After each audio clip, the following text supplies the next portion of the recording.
What's good with the YouTube? You already know, Big Flacco with the convict's perspective, and I'm smashing, dashing, sliding on through with a little bit of energy. Please hit the like, subscribe, comment, do all those things to help support this channel, and hit that bell notification for future fire content.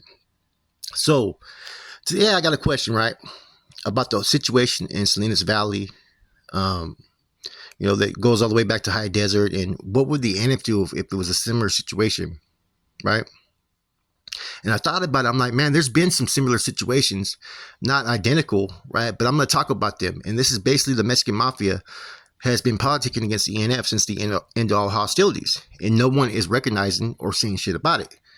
Now, the reason why I say that is because look at this current situation where an Ed Meadow was drunk, coming out of pocket. Someone took action. And instead of just letting it be, leaving it alone, whatever, isolated incident or DPing their own, right? It turned into an all-out war, right? Where they ended up requesting this dude to be removed. And see, the problem that people are seeing is that old superior agenda that a lot of times back in the days is what was taught to the Norteños. Basically, tyranny and dictatorship, oppression. What applies to you doesn't apply to me. And I'm going to use two situations, right, where carnales have been lost based upon this, right, within the NF. Okay. A few years ago, right? Now, we all know about the situation with knockers. Knockers ended up having a crew of Sureños that were slinging some dough for him. I believe this was probably in the prison. I don't think it was on the streets, but you never know. But, he ended up getting deemed and hit. This happened a couple years ago. Now, could there have been other issues? Yeah, potentially there could have been. But from what I've always heard about knockers, I've never really heard anything bad about the vato. So, I was never told that there was additional things that were being pressed on him. All I was being told was that the MA took offense to that he had Sureños selling for him and pretty much pressed up on the homeboys. And that's why he ended up getting hit. Okay. Now, the other incident was up there in high desert. The first one, like I said, Salinas Valley. This next one's high desert. You had a carnal named Smilone from Sacra that I personally know from way back in the days when I was a kid, right? Now, he may have had other issues, but one of the main issues is what I'm about to discuss right now. He started indulging in dope, got in one debt with the Southsiders. You know what I'm saying? Pretty much got pressed on by the homeboys and whatnot. What do you think happened again? Eventually, he got into another debt. All this leading to him being ordered to be removed. Now, the NF doesn't believe in hands-on discipline their members or just stabbing a member and it's going to be all good. Once you got to go and your expulsion's been called for, that's it. It's a wrap.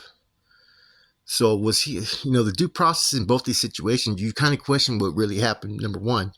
Number two, now Smilone ended up getting moved on by two Norteños. Now, as we already know, that's not to happen. It has to be a carnal. Now, carnal was originally ordered to do this hit. He didn't do it. He ended up sending these youngsters. So, why do you think Mondo Quinn was doing that movida last November? Because they were set to hit that dude Grumpy for not fucking taking action and sending two Norteños to touch an NF member. So, therefore, look at the situation. You lost Smilone, Grumps, Armando Quinn, and a Norteño Soldado that was driving, and Frankie from Tulare County. And then you also lost knockers, all based upon the first initial push of the MA, right? Now, I pose this question to everybody that's listening. Now, if the NF are going to hold their people accountable, right, why doesn't the MA hold their people accountable? Like I said, prison politics, they can get a little bit muddy. Now, I'm not saying that, they got to go whack the dude or do anything like that. All these situations I just discussed, did they really call for these individuals to be hit?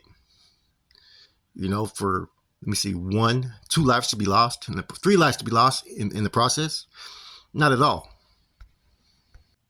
See, no matter what, in order for your people to be willing to follow into any type of situation, you have to have them believe in what they're doing is for the right cause and right reasons.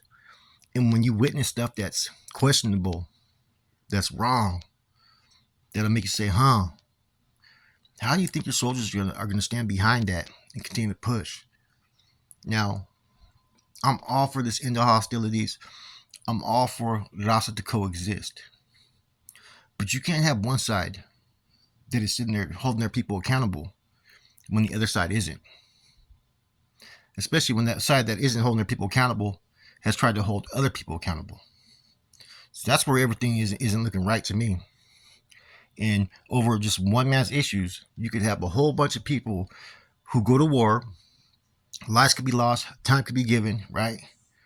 Over one man's actions that technically should have never been acting like that in the first place. Nobody's God, nobody's superior, right? Accountability is everything. In order for you to want to hold other people accountable, you have to hold your own accountable first. And that's why I had an issue with, you know what I'm saying, the North Daniels if they were to get involved. Because let's just keep it real. Everybody that has on this channel, right, that listens to it, you know what I mean, that are from California, that have associations with gangs and streets, right? We all have family members and friends, North and South, that are locked up, that are doing time. And it would suck for them to catch time or even lose their life over some fucking BS that should have never happened in the first place. That's my whole point to what I'm saying. Now, if it was something to where, like, you know, someone tried to bully or fucking do something to, like, you know, a Mexican vice or whatever in a cell, or do something scandalous, and they don't want to deal with it, then by all means handle it. Go full force. I'm all about that coalition. But I'm not about the coalition to jeopardize people, jeopardize even Sureños, right? Over something that does not warrant it. And that's why I've been have spoken my mind about this. I made a call one time. This was probably 2006 when I was running the prison. We had in our soldado that had been one for a long time. You know, had put in a lot of work, been to the Bay, was there during the integrated yards. He had disrespected an NLR that was, you know, very respectful there, and other whites there. He had disrespected the correction officers. He had even made a threat towards the homies, saying that he knows how to make a peace, knows how to get to the yard if he needed to. I had this dude removed 2 days before he was to go home. Now, I could have easily said, you know what, man, I don't want to deal with this issue, but nah, I elected to have him removed. I had it physically done, right, to give him his due process, but he was a threat by his actions on the yard, and so I needed to take action. And what I'm trying to get at is, right is right, wrong is wrong. And sometimes we have to make choices and decisions based upon the fact that we know what's right, and we can't be fearful of what the consequences may be, regardless who that individual may be or who they may know, right? And so basically, you know, it looks like it looks like one group is basically politicking on the other group, and only one side is getting the benefits from this. In some sense, you can sit there and say, well, yeah, well, they're able to go on these yards, they're able to have peace. All that's good, right? But it doesn't mean to compromise your morals and your respect within your own fucking people. You know, I'll be the first to sit there and say, if it's a just reason, I have no problem with the Norteños jumping in with the Sureños to combat another enemy. No problem whatsoever, right? But it has to be within those guidelines of one side trying to dictate disrespect or undermine another group. Then and only then would I say it would be necessary to take action. You know, especially if it's a raza issue. What I mean by that is disrespecting the race. Now, just to sit there and defend people based upon the fact that, you know, they're the big brother in town, you know, which is how it's starting to look. Nah, you can't do that, man. I know times have changed, prison's different, and there's relationships that have been established that we would have never had before. And that there's a lot of money on the line.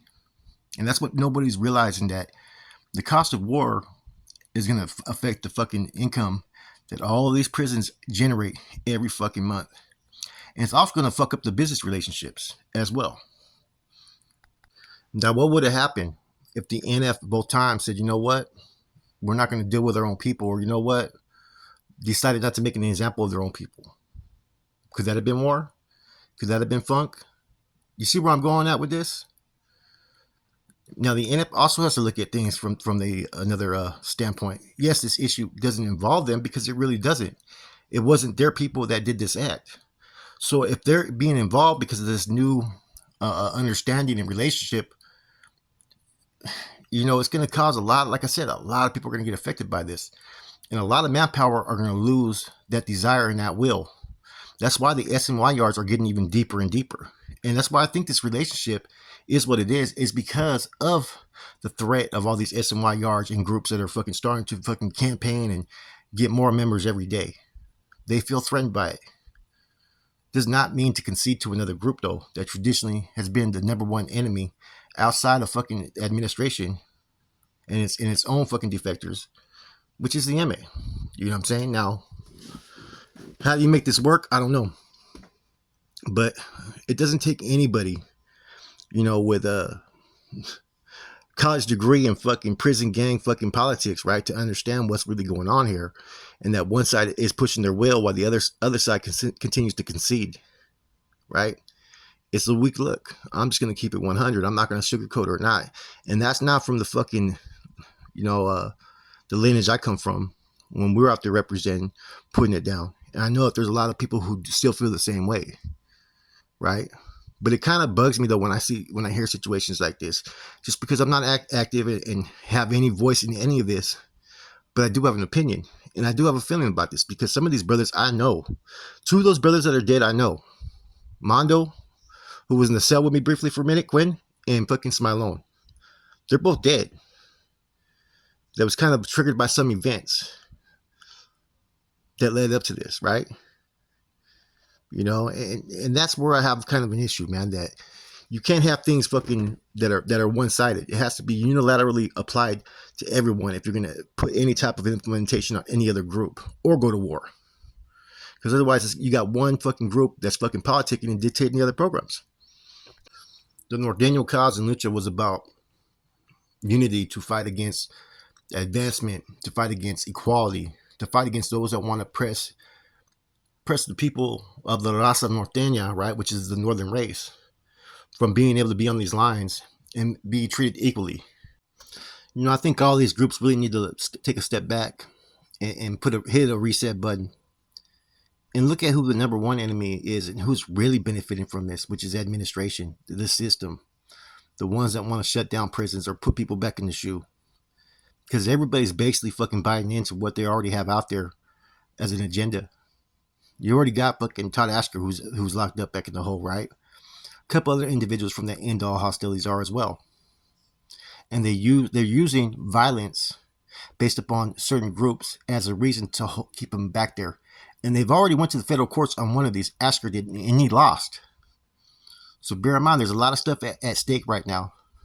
And so people really got to use their head. But the biggest thing I'm saying, though, for the Norteños to even have a future existence, if they allow one group to basically power play them and continue to dictate the politics on them, then that whole belief within its own people is going to slowly diminish. With that said, your boy Flaco, Convict's Perspective, I'm gone.